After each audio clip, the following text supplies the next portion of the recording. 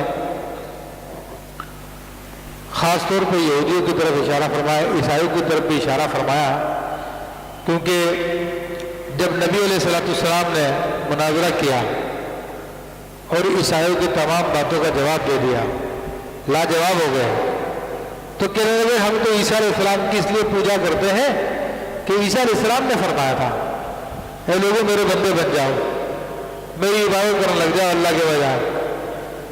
تو اب اللہ تبارک و تعالیٰ وحی نازل فرما رہا ان لوگوں کے رد میں کہ ما کان لبشر، کسی آدمی کو یہ حق نہیں پہنچتا کہ جس کو اللہ کتاب بھی دے، حکمت بھی دے، نبوت بھی دے، تو ظاہر سی بات ہے جس کو دے گا وہ نبی ہوگا، کہ پھر وہ لوگوں سے کہتا پھرے کہ میرے بندے بن جاؤ اللہ کے بجائے۔ تو اس سے وضاحت ہوگی کہ کسی نبی نے بھی اپنی عبادت کی دعوت نہیں دی، کسی نبی نے یہ نہیں کہا کہ میری عبادت کرو، بلکہ ہر نبی نے کیا فرمایا، کونوا ربانین، کہ تم اللہ والے بن جاؤ۔ اب ربانی کسے کہتے ہیں؟ اللہ والے کو کہتے ہیں، علماء ربانیین کہلاتے ہیں۔ اور امام اہل سنت رحمۃ اللہ علیہ سے پوچھا گیا کہ علماء ربانیین کون ہوتے ہیں؟ تو آپ نے ارشاد فرمایا علماء ربانیین وہ ہوتے ہیں جو مدت سے درس و تدریس کا سلسلہ جاری رکھتے ہیں، جو علم دین پڑھاتے ہیں اور اس پہ عمل کرتے ہیں، وہ علماء ربانیین ہیں۔ یہ علماء ربانیین کی پہچان ہے۔ کونوا ربانین بما کنتم تعلمون، کہ جو کچھ تم سکھایا کرتے تھے، یہاں پہ بھی یہی ہے، جو کچھ تم سکھاتے ہو اس کے سبب سے تم ربانی ہو جاؤ، وہ بما کنتم تدرسون، اور جو تم درس دیتے تھے، یہاں پہ بھی یہی درس کی بات آئی ہے۔ اللہ نے بھی یہی بیان فرمایا کہ درس دینے والے، سکھانے والے، دین سکھانے والے وہ علماء ربانیین ہوتے ہیں۔ آج ہمارے یہاں پہ معیار لوگوں نے بدل لیا، جو بڑا اچھا مقرر ہو یا جو زیادہ پھونکے مارتا ہو، زیادہ تعویذ دیتا ہو، اس کو سمجھتا ہے بہت بڑا عالم دین ہے۔ حالانکہ اللہ نے جو پہچان بتائی ہے، یہ بتائیے کہ جو درس و تدریس کا کام کرتے ہیں، لوگوں کو دین سکھاتے ہیں، وہ علماء ربانیین ہیں۔ پھر فرمایا کہ وَلَا يَأْمُرُكُمْ أَن تَتَّخِذُوا الْمَلَائِكَةَ وَالنَّبِيِّينَ أَرْبَابًا، اور وہ تمہیں حکم نہیں فرماتا اور وہ تمہیں حکم نہیں دے گا، یعنی تم نبیوں کے بارے میں ایسا کہہ رہے ہو، عیسیٰ علیہ السلام کے بارے میں کہہ رہے ہو کہ انہوں نے کہا تھا کہ میری عبادت کرو۔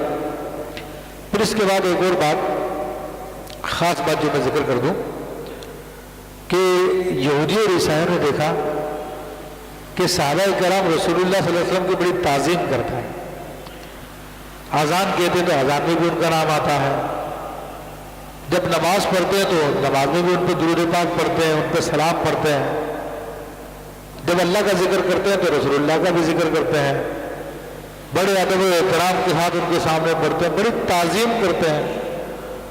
تو ان لوگوں نے اعتراض کیا کہ محمد صلی اللہ علیہ وسلم تو اپنی عبادت کرواتے ہیں ان لوگوں سے۔ جب صحابہ کرام کا یہ احترام دیکھا صحابہ کرام کتنا احترام کرتے ہوئے بخاری شریف کی حدیث موجود ہے کہ آپ علیہ السلام اپنے دہن مقدس سے اپنے لعاب کو زمین پہ تھوکتے تھے، زمین پہ نہیں گر پڑتا تھا. صحابہ کرام آگے بڑھ کے لے لیا کرتے، اس کو اپنے جسم پہ مل لیا کرتے تھے. کتنا احترام کرتے تھے صحابہ کرام، محبت کرتے تھے. حضور وضو کرتے تھے، وضو کا غسالہ وہ زمین پہ نہیں گرتا تھا، صحابہ کرام نیچے ہاتھ لگا لیا کرتے تھے، لے لے کے پیتے تھے، اپنے جسموں پہ ملتے تھے. کتنا احترام کرتے تھے. حضور علیہ السلام نے فسد لگوائی. وہ ہوتا کہ رگ سے خون نکالتے ہیں،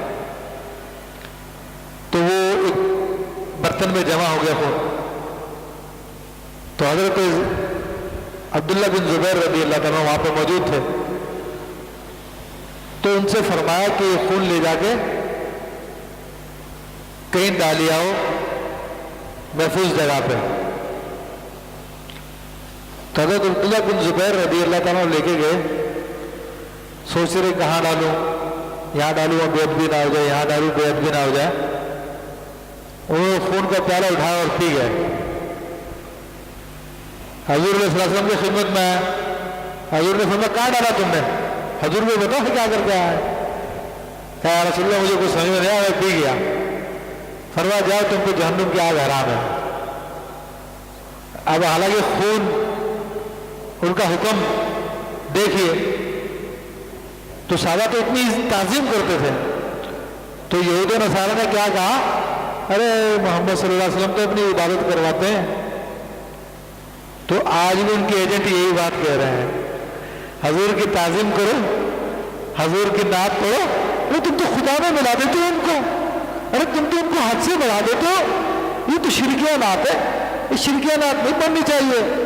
تو یہ اپنے آقاؤں کی نقالی کر رہے ہیں، یہود و نصارہ کی بولی بول رہے ہیں کہ انہی کی یہ اولادیں ہیں، یہ انہی کے اشارے پہ یہ لوگ وجود میں آئے ہیں. وہی ان کو آج بھی پیسے دے رہے ہیں. 5-5 ہزار ان کے طلبہ پڑھ رہے ہیں مدرسوں میں، اور بڑے مزے کے ساتھ چل رہے ہیں وہ مدرسے. وہی یہود و نصارہ کے پیسے آ رہے ہیں، کبھی سعودی عرب سے آتے ہیں تو کبھی دوسرے ملک کی طرف سے آتے ہیں، لیکن بھیجے وہیں سے جاتے ہیں. تو ان کے پروان چڑھ رہے ہیں. ان کا کام یہی ہے مسلمانوں کو شرک کے فتوے لگانا، مسلمانوں کو رسول اللہ صلی اللہ علیہ وسلم کو محبت سے دور کرنا، یہ ان کا کام ہے. آج بھی یہی کر رہے ہیں. آج بھی مسلمانوں کو یہی کہتے ہیں یہ بدعت میں پڑ گئے ہیں جی، یہ شرکیہ باتیں کرتے ہیں، حضور کو اللہ سے ملا دیتے ہیں. تو جب اس زمانے کی یہود و نصارہ نے اعتراض کیا اللہ کو اس سے ملا دیتے ہیں، تو اللہ نے فرمایا وَلَا يَأْمُرُكُمْ أَن تَتَّخِذُوا الْمَلَائِكَةَ وَالنَّبِيِّينَ أَرْبَابًا. وہ نبی جس کو اللہ نے نبوت دی ہے وہ حکم نہیں دے گا کہ تم فرشتوں کو، نبیوں کو رب بنا لو. أَيَأْمُرُكُمْ بِالْكُفْرِ بَعْدَ إِذْ أَنْتُمْ مُسْلِمُونَ. کیا وہ تمہیں کفر کا حکم دے گا کہ باوجود یہ کہ تم مسلمان ہو چکے ہو؟ کیا تمہیں مسلمان کرنے کے بعد پھر تمہیں کافر بنائے گا وہ؟ تو کسی نبی نے بھی اپنی عبادت کی دعوت نہیں دی. اور جو نبی کی تعظیم اور تکریم کو تم لوگ عبادت سمجھ رہے ہو تو تم دین کو ہی نہیں سمجھے ہو. تم دین کو ہی نہیں سمجھے ہو، اس لیے کہ تم یہود و نصارہ کی بولی بول رہے ہو. ورنہ صحابہ کرام کا معاملہ کیا تھا، کتنی تعظیم کرتے تھے. یہ سیاستہ کی حدیث ہے. حضرت ابو بکر صدیق عرض کرتے ہیں رسول اللہ صلی اللہ علیہ وسلم کے ساتھ جا رہے ہیں، رہتے تھے ساتھ ہر وقت. بکری کا ریوڑ تھا، پورے کا پورا ریوڑ سجدے میں گر گیا حضور صلی اللہ علیہ وسلم کے لیے. آگے جا رہے ہیں، درخت سجدہ کر رہے ہیں، سلام کر رہے ہیں پہاڑ. حضرت ابو بکر صدیق نے اس کی یا رسول اللہ صلی اللہ علیہ وسلم یہ چرند پرند یہ حیوان و بہائم سب تو آپ کو سجدہ کرتے ہیں، کیا آپ ہمیں اجازت نہیں دیتے ہم آپ کو سجدہ کریں؟ اب یہ صدیق اکبر کا ایمان ہے، یہ وہابی کا ایمان نہیں ہے، یہ دیوبندی کا ایمان نہیں ہے، یہ صدیق اکبر کا ایمان ہے جو خواہش رکھتے ہیں کہ یا رسول اللہ مجھے سجدے کی اجازت دے دو. تو فرمایا کہ اگر نہیں ابو بکر پھر اس شریعت میں یہ حرام ہے. اگر میں کسی کو حکم دیتا تو عورت کو حکم دیتا کہ اپنے میاں کو سجدہ کریں. حضرت معاذ بن جبل رضی اللہ تعالیٰ عنہ وہ یمن سے آئے اور آئے اور آتے رسول اللہ صلی اللہ علیہ وسلم کو آ کے سجدہ کر دیا. تو حضور صلی اللہ علیہ وسلم نے ان کو منع فرمایا کہ ایسا نہ کرو. یہ نہیں کہا کہ اے معاذ تم نے شرک کر دیا، کیونکہ وہ سجدہ تعظیمی تھا، سجدہ عبادت نہیں تھا. سجدہ عبادت کفر ہے، سجدہ تعظیمی وہ حرام ہے، کفر نہیں ہے. تو حضور نے حضرت معاذ کو کلمہ نہیں پڑھایا کہ حضور کو پتا تھا سجدہ تعظیمی کیا. تو اس سے یہ بھی پتا چلا کہ بعض کم علم مسلمان مزارات پہ جا کے جو سجدہ کر دیتے ہیں تو وہ سجدہ تعظیمی ہوتا ہے، سجدہ عبادت نہیں ہوتا، وہ حرام ہے. شرک و کفر نہیں ہے جو لوگ فتوے دینا شروع کر دیتے ہیں، یہ شرک کرتے ہیں، یہ شرک کرتے ہیں. یہ وہی بولی بولتے ہیں جو یہود و نصارہ کی بولی ہے، اس لیے ان کو شرک نظر آتا ہے. انہوں نے بھی اللہ کے رسول پہ بھی یہ الزام لگایا تھا. تو حضرت معاذ نے عرض کی یا رسول اللہ صلی اللہ علیہ وسلم کہ میں شام میں گیا ہوں، وہاں پہ لوگ اپنے امیروں کو سجدہ کرتے ہیں، اپنے بادشاہوں کو سجدہ کرتے ہیں، کہ آپ ہمیں اجازت نہیں دیتے ہم آپ کو سجدہ کریں. تو حضور نے پھر یہی ارشاد فرمایا. تو جو اہل ایمان تھے ان کے دل میں تو یہی تمنا تھی کہ ہم آقا کو سجدہ کریں. الہی روزہ خیر البشر پر میں اگر جاؤں ایک سجدہ کروں ایسا کہ آپے سے گزر جاؤں، کبھی روزے سے ممبر تک، کبھی ممبر سے روزے تک، ادھر جاؤں ادھر جاؤں، اسی حالت میں مر جاؤں. تو ان کا تو محبت کا یہ حال ہوتا ہے. حالت رحمۃ اللہ علیہ فرماتے ہیں ہاں پیش نظر و نو بہار سجدے کو دل ہے بے قرار. پھر ایک مقام پہ فرماتے ہیں اچھا یہ سجدہ اگر ان کو روا نہیں، اس طرح کا شعر ہے، اچھا یا اگر یہ سجدہ ان کو روا نہیں، یعنی میں اپنی پیشانی حضور کے سامنے رکھوں یہ حضور کو پسند نہیں ہے. اگر یہ سجدہ ان کو روا نہیں تو ایسا سجدہ کیجیے کہ سر کو خبر نہ ہو، کہ سر سے نہیں دل سے سجدہ کر لو. ہے دل کا سجدہ تو منع نہیں ہے حضور کی تعظیم میں، وہ تو تمام صحابہ کرام کرتے تھے. تو کسی نے اس کو شرک نہیں کہا، نہ حضور نے شرک کہا، نہ صحابہ نے شرک کہا. ہاں یہودیوں نے شرک کہا، عیسائیوں نے شرک کہا، آج انہیں کی بولی بول رہے ہیں. تو اللہ صفائی دے رہا ہے، اللہ بیان کر رہا ہے کہ کوئی نبی شرک کی تعلیم نہیں دیتا، کوئی نبی گناہ کی تعلیم نہیں دیتا. تو یہ اللہ تبارک و تعالیٰ نے، یہ اللہ کی سنت ہے، جب اللہ کے پیارے پہ اعتراض کیا جاتا ہے تو اللہ خود جواب دیتا ہے. تو بہرحال المختصر یہ کہ یہود و نصارہ کا کفر وہ حسد پہ مبنی تھا، اور وہ حسد کس سے؟ رسول اللہ صلی اللہ علیہ وسلم سے حسد تھا.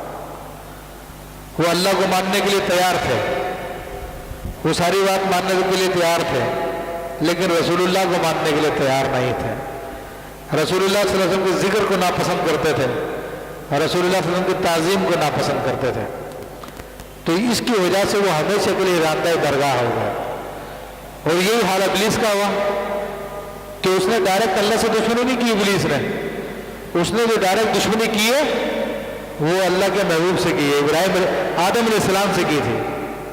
اللہ نے یہ نہیں کہا شیطان میرا دشمن ہے، فَمَا إِنَّهُ لَكُمْ عَدُوٌّ مُّبِينٌ، شیطان تمہارا کھلا ہوا دشمن ہے. ان الشیطان للانسان عدو مبین، شیطان انسان کا کھلا ہوا دشمن ہے. یہ نہیں کہا کہ میرا دشمن ہے یا میں اس کا دشمن ہوں، اس کی دشمنی انسان سے ہے، اس لیے وہ ہمیشہ کے لیے برباد ہوگا. تو آج بھی ان سے دشمنی کرے گا وہ ہمیشہ کے لیے برباد ہوگا. اللہ تبارک و تعالی ہمیں ان لوگوں میں ہونے سے بچائے اور حق پہ چلنے کی توفیق عطا فرمائے. آمین بجاہ النبی الامین.